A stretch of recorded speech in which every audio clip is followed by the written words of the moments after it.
be time for a live radio show from the community room with this massive audience. Jack, what do you have, the plague or something? I think it's, in the words of a librarianese, has to. Yes. We're 3 minutes late, for God's sake. We are a little late. Well, I had to play a song with from Lombardi, Sonny, you'd be 18 minutes late. You're shameless. I had to play another song from the great Charlie Crockett, Texas's finest. You're on him lately. I'm a big Charlie Crockett fan. Anyway, hey, I should do my introduction. Coming to you live from Cedarburg, Wisconsin, the futon capital of the world. That's not true. I lied about that. I made that up. I totally made that up. Don't you love me? Oh, man. It's the Jack Henke Show. 60 minutes of lunchtime infotainment for your lunchtime infotainment needs. Doctor says you got to get a little lunchtime infotainment. We're here for you. Jack's guests today are, hopefully, Cedarburg Library Director and my boss, Linda Pierschalla. She's got a long commute. She does. She might be tied up on the stairwell. Oh, God. What a visual. Oh, I'm in trouble already. Did I underscore Jack, my boss? All right. We also have... Untie her. Let her down the stairs. I don't even know if I want to be on the show. Oh, God. You and everybody else. Get in line. Why do you think we had a slot open up so easily? Get here early. Also, as you just heard, the host of the Off-Ramp, which could be heard here on CPL Radio, and local radio, actually national and statewide radio and TV personality, the aptly named Bob Smith. Aptly.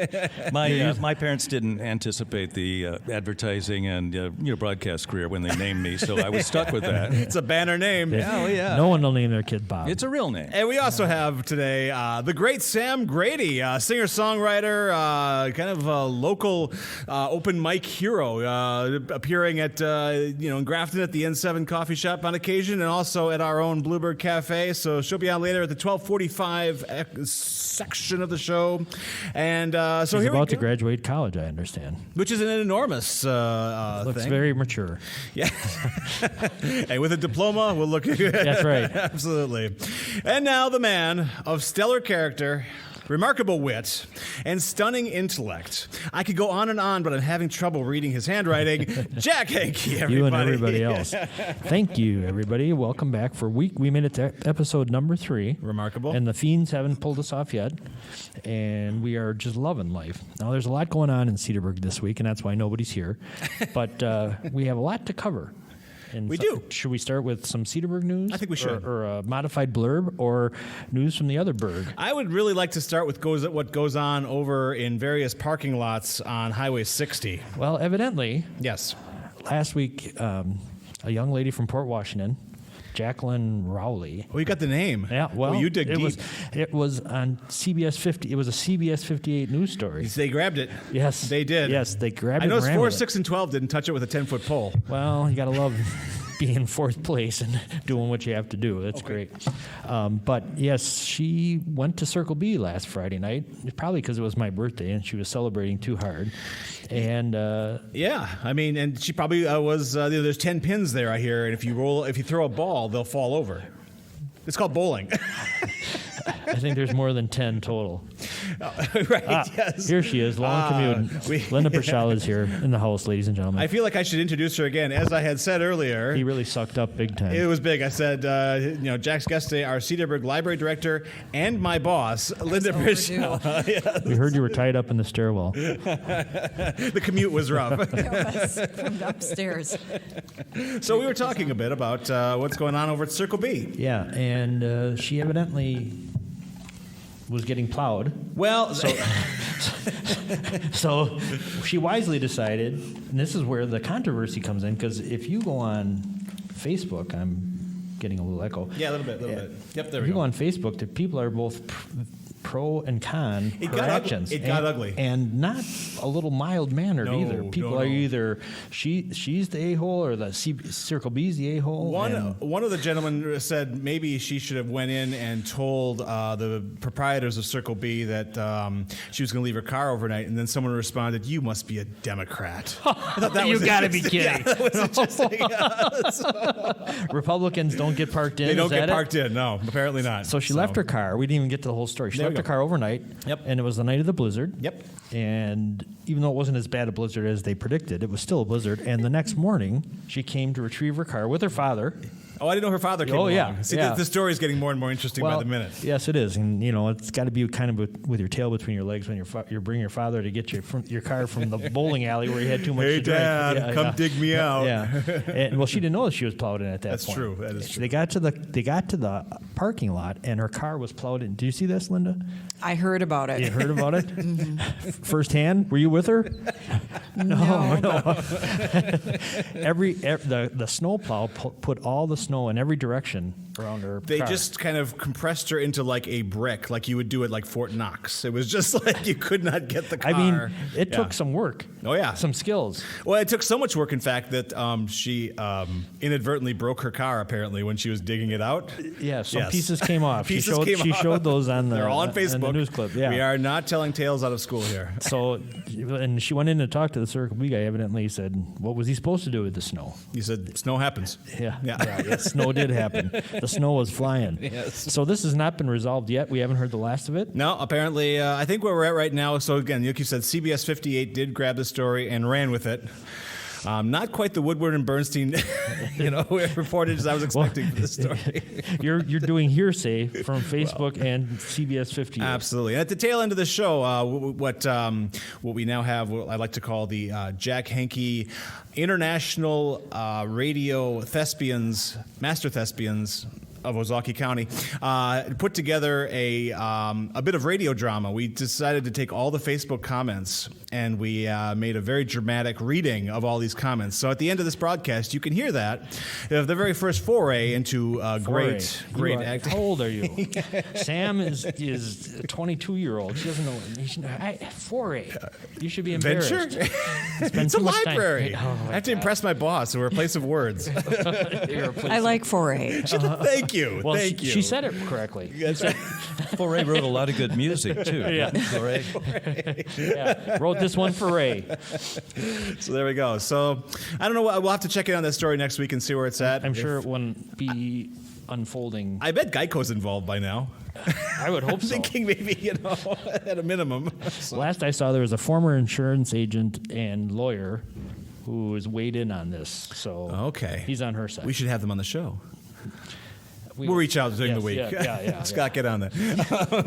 A couple other things going on. Yes. The robotics team, the Hex Hounds, got their from Cedarburg. We're big Hex Hound fans here. We are. They got their challenge for the year, so they have begun work on getting ready for their competition this year. And we're going to have a Hex Hound guest representative, Very whether soon. it's Mr. Knies or Ann Dank or someone from the high school, whomever we can get. Because Absolutely. We love the Hex Hounds. We love that they are a brainy competition, but all kinds of physical stuff too, and they really have team spirit. Yeah, absolutely. Yeah, that's and they make great pancakes. They do, with M&Ms in them. And they're going to be doing it again at Winterfest. I'll be there. The Sunday of Winterfest, they're Yep. going to have pancakes A again. big fundraiser for them. So With M&Ms. With M&Ms. So. On a sad note, Yes. a friend of mine, I've known her my whole life. Lynn Hoffman passed away this past week. She was the definition of lovely, a lovely, lovely person. She was one of those mothers of your friends who, even though you're slobs all the time, she was always still nice to you, never yelled at you, never raised her voice. She was just a lovely person. She was always nice to you? Yes. Wow. Yes, that is a wow. She's a saint. She was. She really was something. And we hope to have her husband, Dave Hoffman, who's also an unofficial Cedarburg historian. The kind of history you don't read in books too much. That's the kind we like. Dave's got it. All right. He's a walking encyclopedia of Cedarburg. May have to give him a regular slot on the show. Yes. And the other big news, there's one liquor license and two people vying for it. I finally stumbled upon Only that in story Wisconsin, last night. there's not enough liquor licenses in Cedarburg. Linda, you look like you have knowledge of this subject. I have heard of that. I saw it in the paper. It's big time. It is big time. I mean, it makes a big deal on people's business whether they can serve alcohol. And that's between the new winery and The Shinery. The winery and the Shinery. No, that's perfect. What could be better? I love that. Now, I have to say, did they run out of ink on their printer? How hard it is to print out another liquor license? I mean, you hit F6 or This whatever. is all by Wisconsin state Okay, statutes. all You right. can't be fooling around with that. This is governmental stuff, and everybody knows how logical that is. So it's the winery versus the Shinery. We should Right. have a face-off. That is a competition That we is should a bring competition. to this broadcast. I If think, you wanna in the vote. future. Get them in. There we go. All right. I also have one more last Berg thing. Yes. And that is Cedarburg's unassuming icon, Jack Freese, who coached baseball here for like 150 years. And he was a great, great athlete himself. He's been a guest of Live-ish and Five-ish, and we'll have him on here again. I'm throwing this out to the Cedarburg experts out in the world. There's a book I'm holding in my hand, thanks to Bulldog, Reflections of a Small Town Santa. It's a true story about Santa Claus. It was written by Bob Lightack, who was an attorney here in town. Jack Freese's question is, the woman who Bob was the Santa for 12 years. And then he also had a Mrs. Santa, and her name was Anne. And Jack Freese has started a search for this missing Anne. So if anybody has any information, you can send it into the new Facebook page for the show. Yes. Absolutely. Jack Henke Show Facebook page or Well, CPO, you can do the CPO radio page too. They're all linked either up. one. Not a problem. But would like to get some more information on it. So It's kind of a small town mystery is what we It have is. here. We're unearthing, we need a small town Columbo to say, one more thing. And where is Mrs. Claus? And there are a ton of them because there's more Cedarburg Facebook pages. I just recently joined Cedarburg Uncensored. Have you ever heard of I that haven't one? heard of that one. That one's fun. They get down and dirty on that one on each other. They don't. But it's an open forum, but they're not afraid to swing at each Really? other. Yeah. It might be a little too open a forum. No. They're just having fun, kind of. Are they? All right. I get nervous when I read it. I started to sweat. So that's all the news I have about All right. from Cedarburg. Do you want to do now? Pork was the other white meat, Yes. and there's another. You're talking to the Jewish guy in the room about this. Real good. Yeah. Okay. What can I do for you? You're being very juvenile. I hope my parents are Underline listening. Jew. Absolutely. So if Pork's the other white meat, Newburgh is the other Berg. The other Berg. That's true. Our fascination with Newburgh We're started very fascinated with Newberg. back in the Live-ish and Five-ish Live-ish at Five-ish days. You're being very generous because what you call fascination, other people would call character assassination. No. It's all transparent. It's unbelievable. It started with a story we found in the news graphic from this past summer where in Newburgh they had problems with the Ethics Commission. They did. It seems the Ethics Commission was repeatedly bringing up ethics questions. So the acting czar of Newburgh said, I have a solution. We're going to get rid of the Ethics Commission. So there's no more. That solves that. Now, if only we had that in Washington, there would be no impeachment trial. I think we could all get back to our soap operas and game shows. But here's the thing. The writer who wrote that for the news graphic was never heard from again. That was really interesting. Lisa That's true. Curtis doesn't know how to. Former editor of the news graphic did not know where to find him. She couldn't find him. So we think something happened to him untoward. A little worried.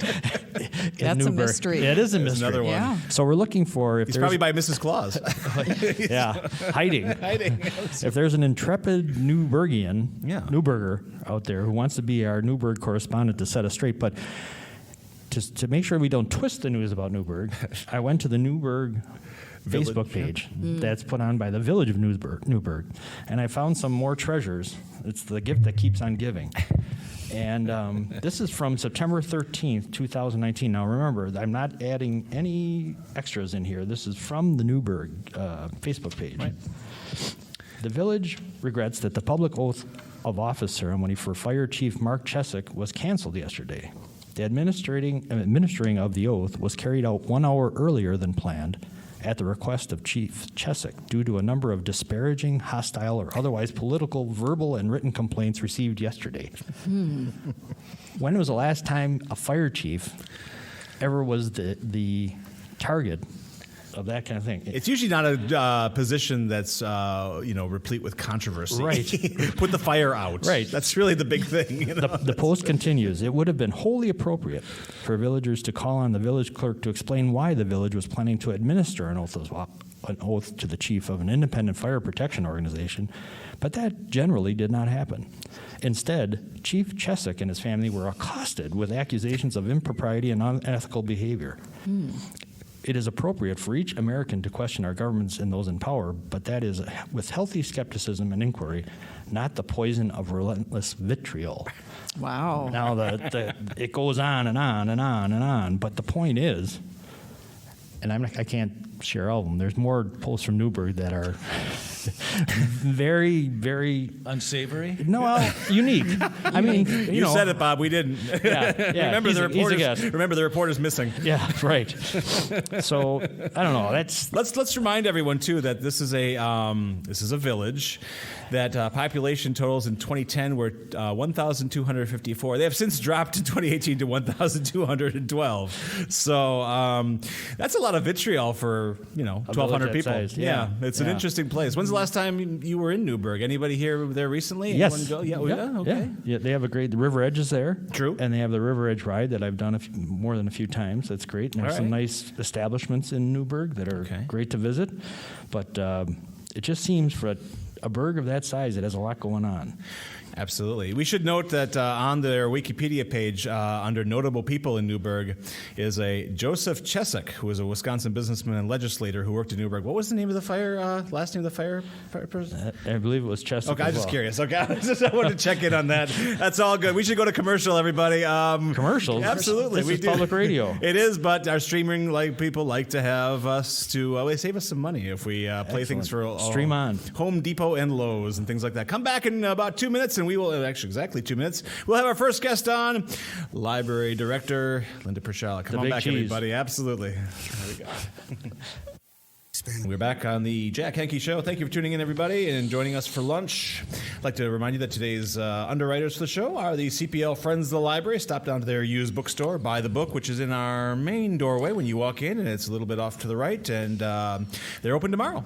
Come on in and buy stuff. Buy a book. Buy many books. Two things. Yes. Politically, they're not off to the right. They're right That's down the very true. center. No, yeah. They're physically off to the right. You will find both ideologies in their room. Okay. Well, And the other something thing for is, everybody. I did notice this, truly, cash and check only. That absolutely is true. So They don't have it's a important to remember when you come to buy books. That is Don't true. bring Yes. plastic. Leave your plastic at home. Yep. So bring your bouncing checks and you can get all the books you want. There you go. Speaking of the library, the big cheese is here. I am the big cheese. I'm Lin- excited to be here. You sound I feel like excited. I'm on NPR. Really? I do. Only without the dignity, I think. Without the We dignity. left that at Yeah, home. we're indignant. So, Linda, how long have you been the Cedarburg Library Director? Well, that's an exciting question, It is. Jack. It's Thanks a softball. for throwing me a Yeah, softball. there you go. first 'cause time. enjoy this one.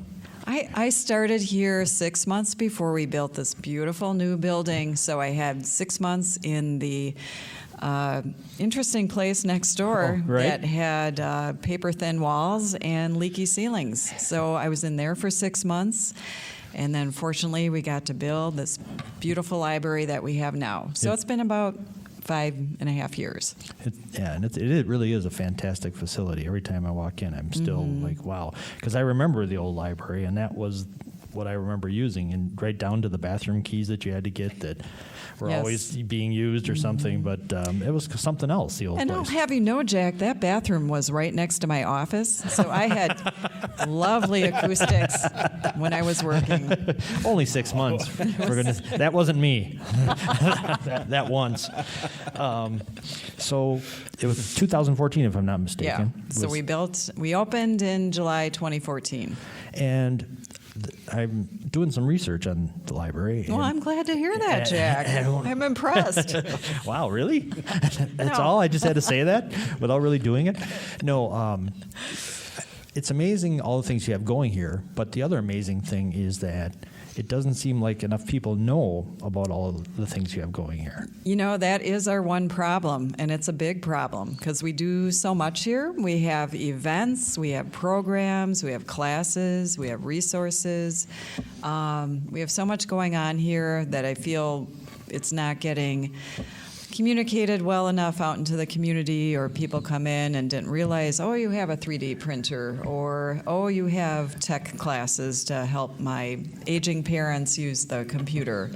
So what we really want to do is get the word out better and market ourselves better, and so that community members know what we're doing if they use the library or if they even do not use the library. So that's what we want to work on. Well, you said it's a problem, but it would really be a problem if you didn't have those things going on. I mean, Yeah. the the great thing is you do have these things, and it's just like we just got to pull back the curtains and let everybody understand what you're really all about.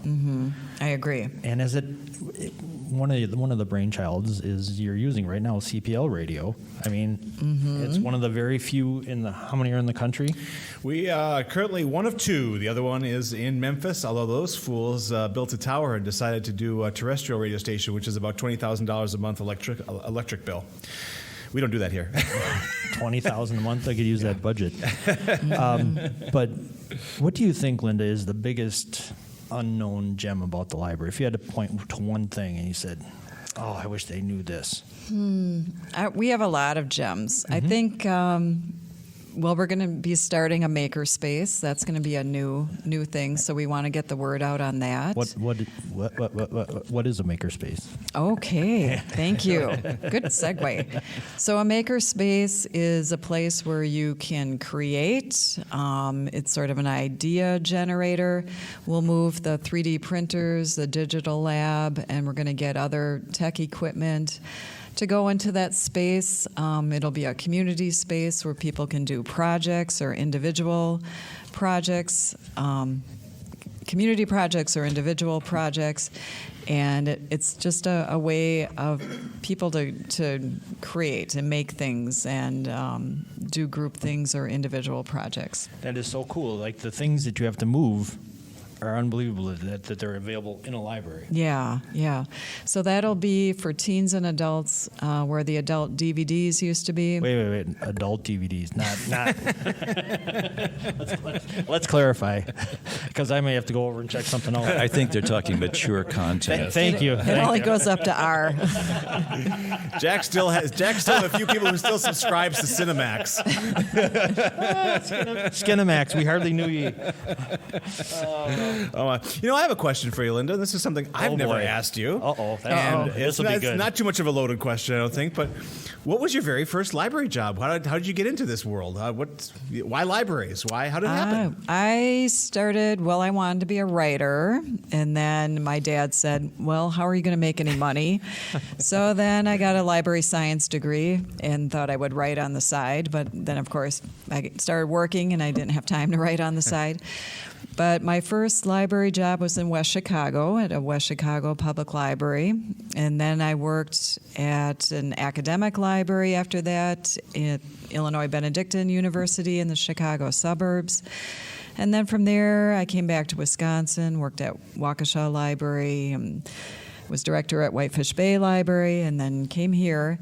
So I think it was just always a love of books, love of reading and writing, and figured I needed to make a living some way and liked libraries, thought they were a pleasant place, so that's where it started. Absolutely. So you were from Wisconsin? Mm-hmm. I grew up in Cedarburg. Wow. Yes, I was. That's great. You're a youngin'. Yeah, I'm a youngin'. I'm a lifer. Yeah. Excellent. Mm-hmm. Well, and do you ever think in your wildest dreams you'd be back here of all places? Wow, that was quick and definite. Wow, that was actually a new land speed record. That was awesome. Well, nobody thinks about their hometown. They're going to stay there. Everybody wants to get out when they're like a teen. I got to get out of here. Right. And then you realize years later, that's a pretty nice place to live. Yeah, and it kind of happened. I was at Strawberry Fest, ran into the mayor at the time, which was literally Kip Kinzel, who I went to high school with. And he said they were building a new library, and the current director was retiring, and maybe you want to think about this opportunity. So that's how it started. All over a strawberry slushie. Yeah, it was pretty much. It was a red cup for sure. Well, how different? You said the first one was West Chicago Public Library. That'd be a little different than Hooterburg right here. It was a little different. It was a Chicago suburb in the west suburbs.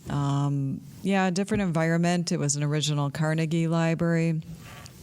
Pretty old. They had a building project that failed a referendum, so it was just kind of in a sad condition. There were cockroaches in the basement, and it was a little rough around the edges. They've since built a new library, but that was my first job. Wow. Mm-hmm. But you made it back. You made it out. I made it out.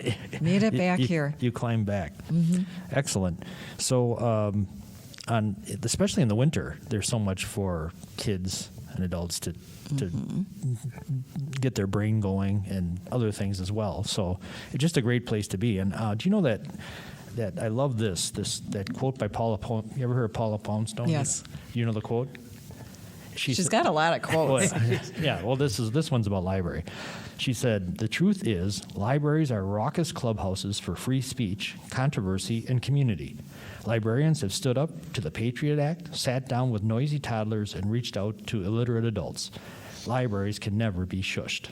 Oh, I love that. That's great. That's a great quote. Yeah. It's very true. Yeah, it is true. Mm-hmm. And, you hear about book banning and crazy stuff like that, and Huck Finn getting banned and all the things. But library still is a place for people, no matter what income bracket you're in, you can still, people thought when the internet came on that was the end of libraries, but it certainly wasn't. I mean, not at all. Far from it. and there's so much help you can get here. You have a great staff. They're very helpful, except for Jeff. Who's usually hiding somewhere whenever I have a need or a question or a problem. I'm in the basement with the cockroaches. Yeah. Well, what do you mean with them? One of them. Thank you, Jack. But it really is. It's just a great place you can just come here and think. It's quiet enough, but it's noisy enough, and you can bring food and drinks in here now, right? Well, you can't bring a full meal, Jack. Leave the lasagna at home, Jack. You can bring your candy bar in a wrapper, and you can throw it away when you're done. But we don't want to see you in here with your pizza. Well, dang. Well, it's a lot different. When I was a kid, you'd be sneaking stuff in the library. The librarian came around, you had to stop chewing, And hold then your you breath. would hide it. Yes. It speaks from experience. Yes, absolutely. Well, you don't want to feed those cockroaches. You want to keep it all to yourself. We don't want cockroaches. That's right. No. That's right. So eat your for food sure. neatly. Okay, so you can kind of have food sometimes if it's approved. You can bring in your coffee with a lid. With a lid. You can bring in your drink with a lid. You can bring in your snacks, small snacks in a container, and that's fine. Excellent. Okay, coffee and water. I'm in. Anything else? You want to put I your gotta get a gloss on the lid. griddle? I'll be right back. after Would the you break. please? Yes. Well, I've been telling you to Put a lid on it, would Yes, in chorus. I feed the lions. I get them knocked back. You to feed the me. lions? Absolutely, yes, absolutely. I've been fed to the lions. So yeah, and we got some very exciting stuff here at the library, and it's wintertime, so stock up on books. We still have books too, which is great. That's all the exciting stuff. It's still. I'm in the middle of Salman Rushdie's new one, actually called Key Shot, which is outstanding. It's Really? it's a lot of fun. Yeah, it's a satire on modern life. So it's a wonderful place. Satire doesn't fly around here. It's one of the last places it does fly. So yeah. Great. And also DVDs. If you still have a DVD player, you have DVDs. And if you're Blu-rays as well. If you have a library card, you can get Canopy Right. Canopy is great if you with a K. With a K, Yeah. yes. And if you have a library card, and you can stream it at home, and it's a lot of independent films, And they have a lot of documentaries. Yeah, but they also have popular movies as well, Yeah. and a lot of titles that you say, Foreign what films. the heck Yeah. ever happened? Like The Big Night. It was it was a great movie, and never can't Risotto. find it anywhere. Yeah, Risotto. It's all about the risotto. right, exactly. So, and you, Sir. you're the obscure movie weirdo. You love Canopy. I do. What's You going get- on with your cinema club? Speaking of obscure titles, Did pretty well this month. We screened. Good heavens, I wasn't ready for this question, Jack. We Good. did. Yes. We did. We did a wonderful film with the late Robert Mitchum from 1973 called "The Friends of Eddie Coyle." Shot in Boston, and excellent movie. Very good. No subtitles? Crime drama. No, it was an actual domestic. no faux intelligentsia. English across the board. Absolutely. English. Well, it's Boston English. So, Yeah, I was gonna say Mitchum mumbles a lot. pretty he good was movie. great. It was all right. It Yeah. worked out well. Yeah, he had great eyes. Absolutely. And great dimple. All right, so you got that going on. Yeah. That's the obscure stuff. And Yeah. you got mainstream stuff going on here too. So all in all, pretty damn good place. We are an active place, and I think, and with CPL Radio, and Jack, thanks for so much with your help with the radio, and I know you guys have Putting fun up at with it. Jeff. And yeah, Not everybody can. But Bob does the show, but only he says 1 hour a week. That's it. And he does it from home, so he doesn't even That's come in. right. He doesn't even. He gonna doesn't have be to deal here. with me at all. Email only. I can't imagine why. Everything today is reinforcing my decision. But I want to encourage people to, beyond the, be a part of the noon program and talk about their Cedarburg stories, and we can have our own little Cedarburg story corps here with people's stories about their past or experiences in Cedarburg, and we can archive them and collect them. A lot of history. And I would like to say, even beyond Cedarburg, small town experience, if you had it somewhere else, it's still, wherever you are in America, if you're in New York City, you're from a small town. Everybody lives in neighborhoods, so you can be a snob all you want. But small town stories are great, and it's always the people that make it interesting. Yeah. That's what really does it. So you're right. Come down and sit in the audience. There's a chair or two open. And also, if you have an idea for a guest, let us know on our Facebook page. Send them in, somebody, why you think they'd be a great guest, because we're open to getting people who are interesting and want to share their stories. Absolutely. I'll go to Bob. What? Want to go to Bob? Bob? Yeah, he's the guy next to Linda. The guy trying to sneak out. Absolutely. So Bob Smith is also here. He is a CPL radio luminary. Well, that's a nice thing to say. Yeah, well, that's the last one. So Okay, well, good. At least I got that. But very pleased to have you here, because you looking up, doing a little research 5 minutes before the show, I found out that you're a very interesting dude, and you've had a lot of interesting interviews over the years. And tell us about yourself to start with. Well, I started in radio. I went to college and was in radio, and I worked in radio for 10 years, and I worked in medium-sized cities like Dubuque, Iowa, and places like that. But they were places where they had, good concert venues and stuff, and so we had people, major entertainers would come through, and you're in it's like a small town story, right? You're fighting for other media people for a story, but you're not fighting the networks, right? So I was fortunate to interview people like George Burns and Bob Hope and Helen Hayes and Loretta Lynn and Rich Little, all these entertainers when I was in my 20s. And I even was in a limousine ride with George Burns for an hour and a half, and I kept the recorder running. He didn't know that. So at one point he said, "I think you got enough." And I said, "Okay," and I pulled the mic out, but my recorder had an internal mic, so I just kept it running. And actually I'm going to do a show on that with some of those recordings, because we talked about everything, about boxing and everything else. Anyway, I was fortunate to meet a lot of people, and fortunately, I saved all the recordings, and I digitized them years ago. Then I went into marketing. I worked in advertising in this town or in Milwaukee, a couple ad agencies, and then I ended up working at Rockwell in marketing, global marketing. I was a brand director, and I was there for 20 years. And then the last 15 years, my wife and I, Marcia Smith, yes, that's her name, we had a marketing communications firm. We worked out of the house, but we worked for major clients like Lockheed Martin and John Deere and people like that, writing and producing videos and scripts and everything. So I've had a very interesting life. I've been very fortunate. I've just had all kinds of interesting encounters. And so now that I'm in the declining years, as they start calling it when you're, I hate that term, when you're in your retirement years, I'm 68. So I thought, I'm just going to do a podcast, and I'm just going to start resurrecting a lot of these recordings and meeting new people to interview. So that's what led to why I'm here today, I guess. Excellent. Too long of an answer, wasn't it? No, we expected that. Jeff said, let him have a leash. let out some slack. A little verbose, but he's interesting. No. Okay. So, who is the most interesting person you would say that you have interviewed, and why? Okay.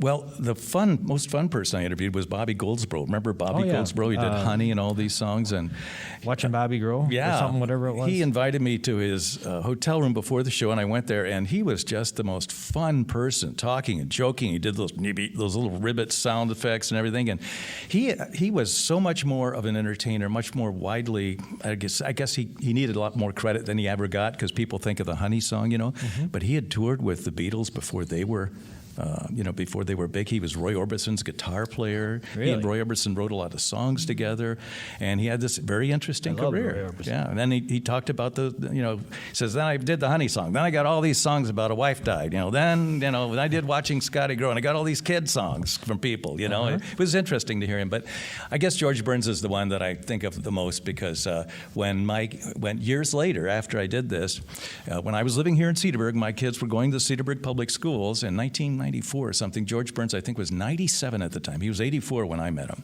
And I wrote to him, and I said, Mr. Burns, I don't know if you remember me. I interviewed you and went through this whole thing. And I said, I want to tell you about 2 new fans you have, and they're Chelsea and Benjamin Smith. And I said, they go to bed every night listening to George Burns and Gracie Allen radio shows, and they know about, went through the characters and all of this stuff. And I said, it would be a little thing for you, but a big thing for them if you could autograph a personally autographed picture for them. Wow. And then weeks and weeks went by and nothing happened. And all of a sudden one day I was at work and my wife calls me. She goes, well, George came through.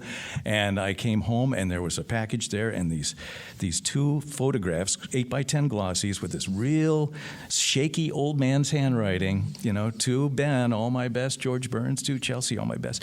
So that told me so much about that man, kind of the old line entertainers, and how important the audience was to him, that even when he was in his almost 100 years old and he had absolutely no economic need to do this, to cater to people, he did that. Just a good guy who knew how to treat people. So he's probably the most remarkable person I met in that regard. So. Really? Very, very interesting. Okay, so he's most remarkable. Who's the most unremarkable person you've ever interviewed? I don't think we talk about those people. Yeah, well, it's interesting because entertainers aren't always entertaining. When they're not on, they're not on. I'll tell you one thing that's interesting, and you've probably read this, that entertainers, in the old days at least, most of the entertainers from, I'd say, 50, 60, 70, up to maybe the 90s, and I don't know about today's because I don't go out and talk to those people, amazingly, so many short people. I mean, I don't know if it's part of the makeup of a person who's short that they always want to try to, show people what they're doing and they can be better than them. But all these people were short. They were shorter than me, and I'm only 5'10", So they were like a little longer, a little shorter than me, and it was like, well, that's kind of interesting. Okay, who was the shortest person you ever? Rich Little. I was ready for that one. Tom Thumb. Interesting. Yeah, and fortunately, I also was my wife when she met me. We were interviewing. Well, here's a funny story. Okay, I'll say this is in conjunction with interviewing. So I went to interview Louise Mandrell, which was Barbara Mandrell's sister, at a county fair, and I didn't really want to go. And I thought, all right, this is somebody famous's sister, although she'd been on TV. And so I went, and my wife, unbeknownst to me, future wife, was a newspaper reporter, and she went because she was causing ruckus in the newsroom, and her editor said, "Go cover that story tonight." So she got there, not happy to be there. So I got there, and I saw this woman with a reporter's notebook, and young woman, my age, I was only about 20, 30, somewhere out there. And I said, "Excuse me, is this where the interview is going to take place?" And she turned around, looked me up and down, and said, "Who the hell are you?" Of course, love at first sight, right? Yeah, I mean, right. You're a future husband. Nowhere to go but up. From Yeah, there. right. I thought, well, nothing's going to happen with this woman. All right, have to spend an hour with her. But we had a good time at the interview and everything. And then from that, we just quickly fell in love. So that was kind of a fun, and that was one of the last interviews I ever did. It was like, okay. So your marriage is basically because of Louise Mandrell. Yeah. Wow. Yeah. Wheezy, we call her. Not everybody can claim that. Yeah. That's actually pretty impressive. We should talk about Bob's show. That's right here on CPL Radio, The Off Ramp, which is Sunday nights at 6 p.m. Central. And he is a lead-in to Jerry Anderson's History Spaces show. And Bob's been doing that for about a year now for us. And I think we've done 39 or something like that. sounds about right. Yeah, great stuff. My favorite is the Wolfman Jack. So it's a lot of fun. Because actually, Wolfman's name is Bob Smith. Now that's another one. I hadn't thought of that. But I have a picture of me sitting next to Wolfman Jack. It's Bob Smith next to Bob Smith. And he autographed it saying, "You wear that thing better than I do." Well, you know why we call him Bulldog Jeff? No, why? Because there was Wolfman Jack, and Cedarburg has to have its own Bulldog Jeff. And if I keep eating as much as I do, I get jowlier by the day. So we have to explain for anybody listening, Bulldog Jeff is manning the audio board right now. Well, no, that is okay. That's a doc. That's the doctor. I thought we were giving you credit. Oh, this Jeff. Oh, Jeff. Oh, my boss, Jeff, who I submit my programs to, of course. And I love how it's great because Bob sometimes will submit his programs for Sunday night. 15 minutes before. Occasionally about 8 minutes before airtime. I've pulled my car off of an icy road to get Bob's show on time on a Sunday night, so it's really exciting. He keeps me young. It's kind of a breakneck pace. Sunday nights are a little tense, but I love it. I've been kind of grown used to that, and I like that delivery now. Well, that texting is very crucial to everyday life. You know, if I hear that trill in my in my phone, it's like, oh, Bob's show is ready. Do you want me to talk about this interview that is going to be on? Yeah, absolutely. Give it a little preview. Okay, so Sunday night, Yep. there's going to be, we're going to interview an author, which I'm sure the library is appreciative of. I've been watching lately Boswell Books. I get their newsletter. That's a bookstore in Milwaukee, and they're one of the few in the area that does author interviews. And I thought, gee, I think I'm missing. It'd be kind of fun to interview these people. And I saw that a woman named Candace Taylor was going to be there with a book called The Overground Railroad, The Green Book, and the Roots of Black Travel in America. And I thought, that sounds interesting, because if you've seen that movie, you know, The Green Book was a book. That was a movie about a musician traveling with a white driver. Remember that? Won the big one last year. Academy Award winner, yeah. And The Green Book was a book that was published in the 30s through the 60s to help black motorists navigate a lot of the discrimination in the country to find safe places. So I thought, well, that'll be an interesting interview. And the funny thing is, Jeff, you talk about not getting notification until the last minute. I sent my note to Boswell saying, hey, I'd like to interview this person if it's okay to come to your event or whatever. And they said, well, we don't, she's very busy that day, but I'll send the information off to them. I didn't hear anything until the Packer game. I'm watching the Packer game, and I get a text saying, hey, Candace can speak with you at 9 in the morning. Is that okay? And I'm thinking, I haven't even read the book. I didn't think anything was happening. So I said, okay, but can we move it to 11? And then, with my wife's help, I downloaded the book on Kindle and raced through it. And I was prepared at 11 o'clock to talk to her. Now, this takes off where that Green Book movie, left off. Many of us are unaware there was once a thriving, rising middle class of black businesses and black entrepreneurs and black professionals, very strong in the 30s, 40s, and 50s. And once they were able to afford automobiles, they began to face new kinds of discrimination. And black people had never driven cars out on the road before, and they were stopped regularly, like, who's this car? And had to, very interesting stories. They had to make up pretending it wasn't their car because the officer might get upset that they could afford this car and on my salary I can't. And that's one of the stories in this book. Her stepfather. That's right. Was stopped. And when he was a boy. When he was a boy, 7 years old. And he never understood there was a chauffeur's cap hanging in the car. Chauffeur's cap in the car. And that was a story that Candace says she was getting as she was researching this book, that a lot of black people and middle-class people always had a hat hanging in the back of the car. And as a 7-year-old, he didn't know what the car that was for. But when the officer stopped, his father, he said, whose car is this? And who are these people? And where are you going? And so he said, this is my employer's car. And he pointed to his wife and he says, this is the maid and that's her son and I'm taking them home. Wow. And the officer said, well, where's your hat? And he goes, well, it's hanging in the back. And little Ron, 7-year-old, said, until that moment, he didn't know why that was there, but that opened his eyes as a kid. He remembered that the rest of his life. And it's interesting. How could you forget it? Yeah, yeah. He eventually became a major official in the Ohio prison system. He even went into law enforcement himself. But even after that, after he retired, whenever they'd go on trips, he would load the car with food from these old habits of you don't know if somebody's going to serve you at a restaurant. You don't know if somebody's going to repair your car or give you gasoline. They would put canisters of. They had to do all this in order to take a drive somewhere. And that book, so the interesting thing is Candace went to these sites where all these hotels and people that were listed in this book, that all these establishments, and she started finding they're all in depressed, terrible neighborhoods. And she realized this isn't the America that Victor Green wrote about when he published this book. These were prosperous places that black business people were. So from that, she started saying, well, why did that all change? And it's a complicated story, but she tells it very well. Yeah. And she salts and peppers the book with all these personal stories, too. So I said to my wife, I bought this book just to find out about this Green Book. I said, I learned so much. I did, especially as a white person, things I never, ever knew or experienced. And she says even she is a young I'd say young, she's in her 40s, I'm not, academic and a very good writer. She said even growing up, she took Black American history courses and everything. I never heard any of these stories either. So this is kind of an untold story about this whole way of life that people had to adopt in order to survive and try to travel. Because before that time, it was always segregated travels. You had the car on the train was the Jim Crow car, and nobody, and we're talking libraries. I found out that it was illegal for Black people to even go into a lot of tax-supported libraries, especially in the South. And then there was even a law. This is another one I learned, and these are just little tidbits, but it should make you interested in reading this Overground Railroad book. Once motorists started driving, there were laws in the South.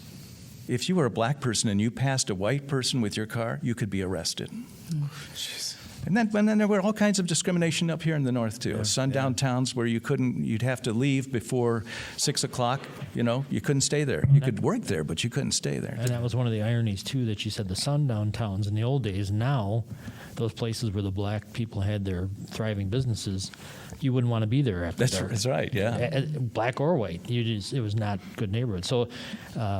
It's just very interesting. Yeah, it's a fascinating thing. And there's been a lot of books on discrimination. There's been The Help, so that was about Black, maids and so forth. But very few of us have been that way. Yet we can empathize with that. There were the Numbers, which was about the women, the Black women who worked in the NASA programs. But very few of us are scientists. Everybody here has driven, though. Everybody in the audience, everybody listening, drives or has driven a car. So this is when you go through the step-by-step of what a person getting into their car, you just get in your car and go wherever you want to now, right? But these people had to plan. Where can we go? Here's the Green Book. Okay, we'll try to stay there. We'll move here.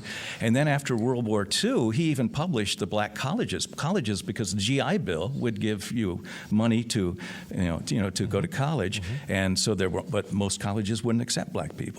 And then even getting a loan, you had to have a cosigner who was white. I mean, there was all this discrimination. A lot of it I didn't even know about. So very interesting book. I highly recommend it. And I have to thank the people at Boswell's for that. And the book, again, is, since we're on radio and we need to have the title, it's called The Overground Railroad. And it's the history of basically the rise of Black travel in America starting in the 20th century. And the author's, it's Candace. Candace, right? It's like Candace, but it's Candacy Taylor. Yeah. Right. She was very good, and it's very interesting and very. She said, "How much time you need?" I said, "Well, a half hour," and we stayed on the phone for over an hour, and so I got a good hour's worth of program on Sunday, Sunday right? night, absolutely. Okay. So you're ahead of time. You're prepared. Yeah. I have one more I have to ask you. Oh, sure. I listened to one of your shows about the small town radio boss that you had from Illinois who got through to the Dallas Police Department on the day that JFK was assassinated. Yes. And the funniest thing I stopped and laughed out loud, Bob. You're interviewing your old boss, and you say to him, "I'd like to talk about that famous phone call that you had on November 22nd, 1963." He goes, "You mean the one about JFK being murdered?" No, the one about Long Johns with sprinkles on. What the hell do you think you meant? That was funny, but he had some great stories. And then you said that small town radio, that guy just had a knack for getting through and just interviewing people. When you said to him, "How did you do this?" What was his answer? He said, "I just asked. I just went for it." And it was a town smaller than Cedarburg, about 5,000 people. So a 500-watt radio station, not Ted Knight's 5,000-watt radio. It's a very tiny station. So it was all his own will. He just wanted to. He'd convince people. But he also said, if I said I'm from Anna, Illinois, they might think I'm Chicago. And he never dissuaded them from thinking that. Right, you believe what you want to believe. But he was like my inspiration he interviewed all kinds of people. Walter Cronkite, I used his interview for that. In fact, unfortunately, Don, I just found out from his son last week, is in hospice now, so Don is near death. But if anybody, you should listen to that JFK show, because that recording has only been heard a couple times on the air anywhere, and it's fascinating. He was able to break through the Dallas Police Department and say, "I understand you've arrested the man who is yes, okay, what's his name? Lee Harvey." Oswald, O-S-W-A-L-D, and white male, yes. How tall? He just was like, man. He said, "Do you want to talk to the guy who arrested him?" Yeah. I mean, for God's sake, He's upstairs. They're kind of busy, but would you like to talk? Yeah, we talked to the man who arrested him, and then they tried to send him upstairs for other things. It's like Dallas was like a small town back then. Right. And it's all recorded. It's a fascinating piece of history, and it's been given to universities. And in Dallas, there's a great museum up the 7th floor building where the Texas School Book Depository is. They have it up there too. So Yeah, but even as interesting as that is, Yeah. the guy that caught my eye, he interviewed Colonel Sanders. yes. He is my hero. I didn't know Colonel Sanders was real. Oh my God! Not 30 of them, I think. Not the actors that portray Colonel Sanders. Now, it's funny because one night I went down to the radio station late to pick up something, and out comes Don with this old man in a white suit and his very red face. I mean, it looked like, Well, high cholesterol. I'll do that to you, yeah. And he says, "Bob, I'd like you to meet Colonel Harlan Oh, Sanders." you met him? Yeah. Oh man, that guy. Did you ever read about how many fights he got into a fist fight during one of his trials? For God's sake! No, I didn't know that. Oh my God, you got to read about Colonel What a character. Sanders. Oh man, I love him. All right, well, thank you, Bob. Thank you, Bob. Absolutely. That was pretty good. Good You're stuff. all right. That's so. If you haven't tuned into him yet, you must. Sunday night, 6 p.m.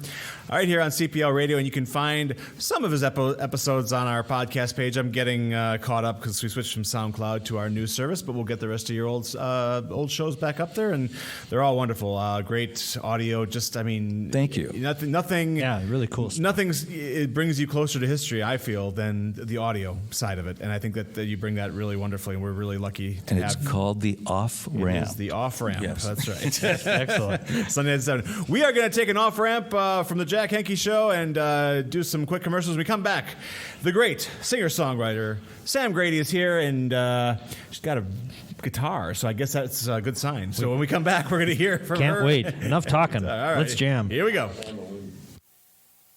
Welcome back to the Jack Henke Show. This is the part of the show that Jeff hates but everyone else loves. It's the part where he does not have a microphone. So we have given the microphone to our talented and hardworking guest here, Sam Grady, who is here to play 2 songs for us. And Sam, why don't you tell us about the first one? Yes, thank you so much for having me. The first song I'm going to be singing is a song I wrote way back when called Goodnight Memories.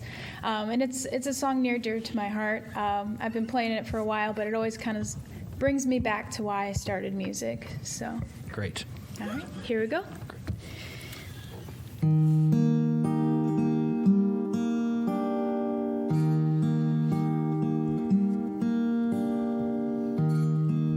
Spoken words put me to sleep. All the pictures leave happy dreams. One light gives me comfort, and the kiss flows to my cheek.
God's gift to me was you.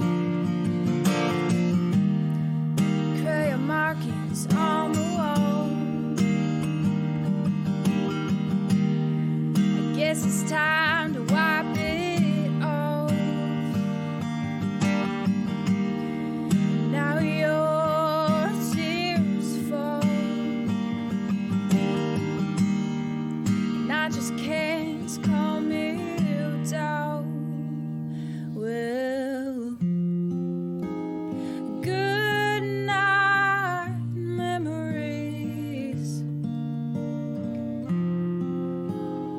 Good night, love. Mama, you gave me everything. For that I give you this song.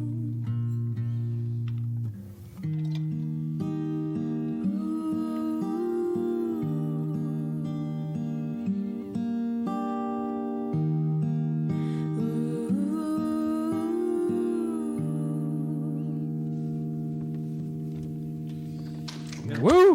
Loved it. I think we just heard from the next Brandy Carlisle. Do you know who Brandy Carlisle is, Sam? By any chance, you ever hear of Brandy Carlisle? Oh, yes. Yes. The she, queen. She better watch out. You're on her trail. So you have an EP with the name. What's the name of it? Of the song? Yeah, that was the song of the title track. So it's the album's called Good Night Memories as well. Excellent. So, yeah. So how long you been playing music? I've been playing music since I was 13. Wow. Picked up my dad's old Spanish acoustic guitar that was missing a string, and I was like, Dad, I'm gonna learn this, and he's like, ha, that's funny. And now here I am. So Fathers would never do that. They were so cynical. We're so supportive. Yes. Well, it makes me smile when I hear someone as young as you say, well, I wrote this way back when, and I'm like, that is like a long time ago.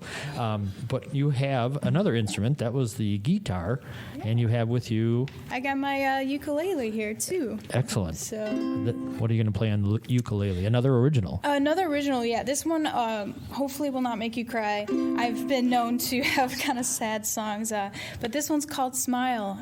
Yeah. Oh, ironically. Yeah. All right. Get the Kleenex. Let's go. So yeah, I hope you enjoy. Sure, please share.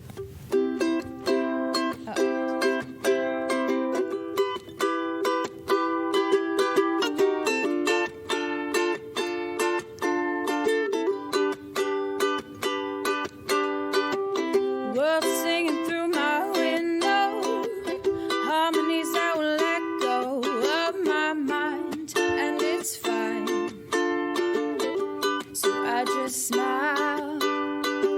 Skyline is broken, shadows and lines drawn to my eyes, and it's fine. So I just smile because every day this beauty, and you're still my cutie, and I love you. My figure imperfect, sometimes I regret thoughts and rhymes, and it's fine.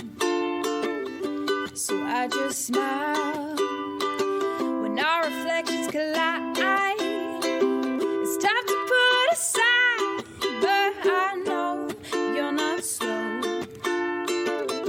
So let's let you go, because every day this beauty, and you're still my cutie, and I love you. Fantastic. Now that Thank you. is talent and gumption.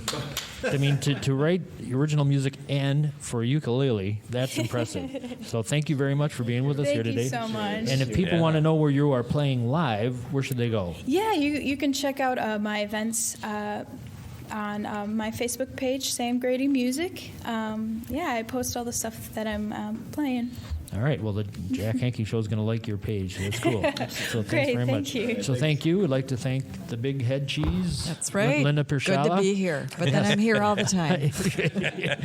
Usually you walk past this door very quickly when we're in here. Shaking but today, her head, going, today "Oh, you got sucked in today, Linda. That's the way it goes. But thank you very much. You're a good sport. And It was fun. great. And also the Bob Smith, Thank you. I enjoyed it. voice talent, many talents. Try to be. Know some big shots. You've interviewed some big ones, so we'll have to have you back to talk more. Oh, sure. Enjoy that. Great. In the meantime, Sunday night and the Overground Railroad will be featured this Sunday night at what time? 6 Bob? o'clock. 6 o'clock. PM Central Time, absolutely. Looking forward to it. Thank you. Fantastic. All right, everybody. That's the show. Thank you for tuning in. Thank you for everybody who stopped in. And One last thing. Yes. We are going on a talent hunt this Saturday. We're Saturday going to be night. in my day, we called it Broken Mike, but now it's called what?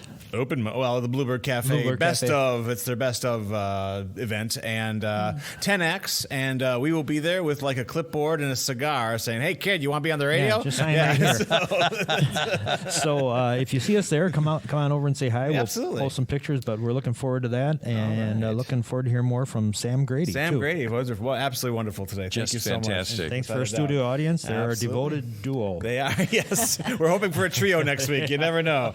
So thanks again to Linda and Linda Pierschalla, the library director, Bob Smith, Sam Grady. Audio production by Scott Roush, as always, making us all sound wonderful. And the friends of the library board, David Nimmer, who's always very helpful. He was here for a moment saying hi, and then he listened to music probably and started left. moving some furniture. He's been a busy guy lately. So wonderful stuff. Come back next week, everybody. Thank you for tuning in. This has been the Jack Henke Show from the community room of the Cedarburg Public Library. Thanks, everybody. It's time once again for the Jack Henke International Master Radio Thespians of Ozaki County.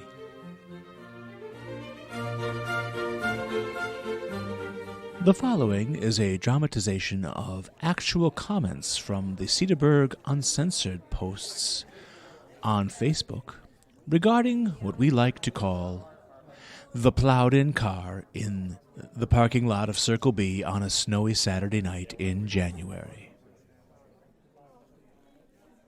The Master Thespians are now taking their places on the stage.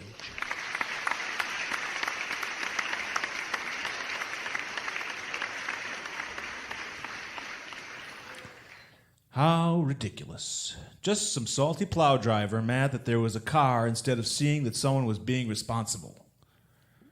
Did she ask to leave the car? Does that matter?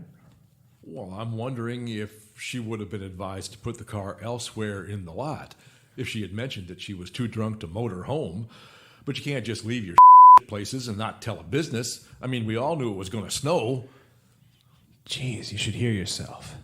Not sounding good. There is no bar in the county that isn't okay with you parking your car overnight. Would you prefer she drove? It's not like the border of the parking lot is 300 plus yards long. That is being a deliberate act. She should not have left the car in the middle of the lot when a foot of snow was falling. That makes it okay to purposely plow all the snow around the car, damaging it? Oh, look who needs a hug. You must be a Democrat. Whoever drove her home should have helped her move her car out of the middle of the lot before they left. If you leave your car in the middle of a parking lot that you know has to be plowed, you should expect to be plowed in. Bravo, though, for not drinking and driving. Pretty sure police can be involved if a crime was committed on private property. This is not a parking lot fender bender, which the popo might not be involved in. The plow driver had other options. They chose that. A choice. Judgment involved, and they chose to do that. Plus, that would take more time and fuel than working around a parked car. They chose to waste the time and fuel to be an ass. That is not the character and judgment I would put up with if the person worked for me. Anyone putting this on the car owner might want to check themselves. Well, it's also a move to leave your car in the middle of the parking lot when you know it has to be plowed. Move it to one end, but don't leave it in the middle, for God's sake. I call bull. What was going on at Circle B that the lot was full? Did I miss beach week or something? Don't punish someone for realizing they are too drunk to drive and catching a ride. Be a decent human being. I don't care what her excuse is. Have someone move the car. Be an adult. You f***ing suck. You're seriously shaming this person for not drinking and driving? This is unacceptable. The plow driver very clearly did this on purpose to be an ass. There's nothing wrong with making the responsible choice to leave your car if you can't drive. If she was unable to move her car to the side of the parking lot, she should have had someone else move it. Leaving it in the middle was irresponsible. You're kind of a judgmental huh? Why so vulgar? No, I'm a responsible adult who thinks other adults should be responsible too. How's this for vulgar, Scott? You sound like a tool. Smug, self-righteous tool. How you like me now?